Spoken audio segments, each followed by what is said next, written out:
প্রিয় দর্শক বন্ধু, এনবি ইনফো নামের এক সমাজসেবামূলক সংগঠন উত্তরবঙ্গের বিভিন্ন বিষয় আপনাদের কাছে তুলে ধরার চেষ্টা করছে।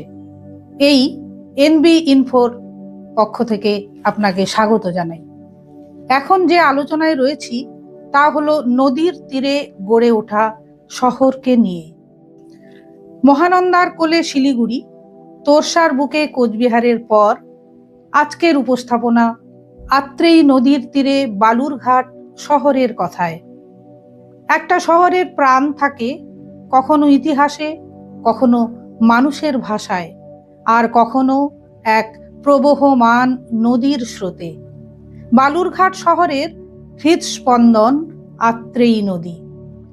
হিমালয়ের পাদদেশে উৎপন্ন হয়ে উত্তরবঙ্গের মাটি ছুঁয়ে বাংলাদেশে প্রবেশ করেছে আত্রেই নদী। এই নদী জলধারার সাথে সাথে একটি সময়ের সাক্ষী, মানুষের জীবনযাত্রার অংশ। আজকের বালুরঘাট একসময় ছিল ছোট্ট জনপদ। ধীরে ধীরে প্রশাসনিক ও বাণিজ্যিক কেন্দ্র হিসেবে এর গুরুত্ব বাড়তে থাকে। 1953 সালে শহরটি পৌরসভা হিসাবে প্রতিষ্ঠিত হয়।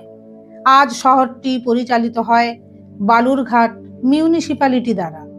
এই বালুরঘাট আজ দক্ষিণ দিনাজপুর জেলার প্রশাসনিক সদর দপ্তর, উত্তরবঙ্গের একটি গুরুত্বপূর্ণ শহর। 2011 সালের আদমশুমারি অনুযায়ী শহরের জনসংখ্যা ছিল প্রায় 1.5 লক্ষের কাছাকাছি। আজ সেই সংখ্যা অনেকটাই বৃদ্ধি পেয়েছে। এই শহরেও শুধু বাঙালি নয়, হিন্দি ভাষাভাষী, মারোয়ারি, বিহারি সহ বিভিন্ন সম্প্রদায়ের মানুষ বসবাস করে।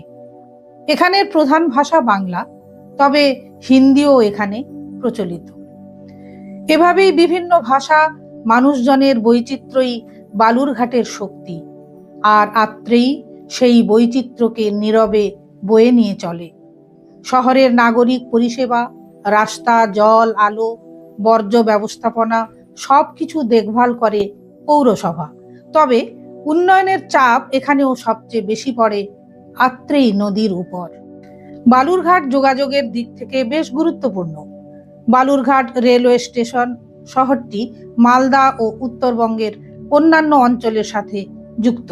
এই শহরের সঙ্গে জাতীয় ও রাজ্য সড়ক দিয়ে মালদা, রায়গঞ্জ, কলকাতা সব জায়গায় সহজ যোগাযোগ রয়েছে। এই সংযোগই শহরকে বড় করেছে। আর এই শহরের আয়তন যত বড় হয়েছে, নদীর উপর তত চাপ বাড়ছে। বালুরঘাট শিক্ষার ক্ষেত্রেও গুরুত্বপূর্ণ। এখানে রয়েছে Balurghat college, Balurghat law college, এছাড়াও রয়েছে বহু স্কুল ও শিক্ষা প্রতিষ্ঠান। এই কলেজ ও শিক্ষা প্রতিষ্ঠানের ছাত্রছাত্রীরাই আগামী দিনের বালুরঘাটের ভবিষ্যৎ। কিন্তু নানান অবৈধ কাজ, প্লাস্টিক, বর্জ্য, ড্রেনের জল সরাসরি নদীতে ফেলা ধীরে ধীরে শ্বাস রুদ্ধ করেছে আত্রেইকে। একটা শহর যখন নিজের নদীকে ভুলে যায়, তখন সে নিজের ভবিষ্যৎকেও হারায়।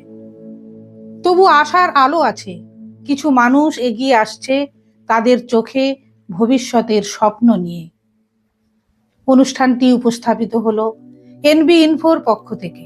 এনবি ইনফোর সম্পর্কে বিস্তারিত জানতে চাইলে এই পোস্টের প্রথম কমেন্টে ক্লিক করুন। সংগঠনটি আপনাদের মূল্যবান মন্তব্যের অপেক্ষায়। ভালো থাকুন বন্ধু, সুস্থ থাকুন।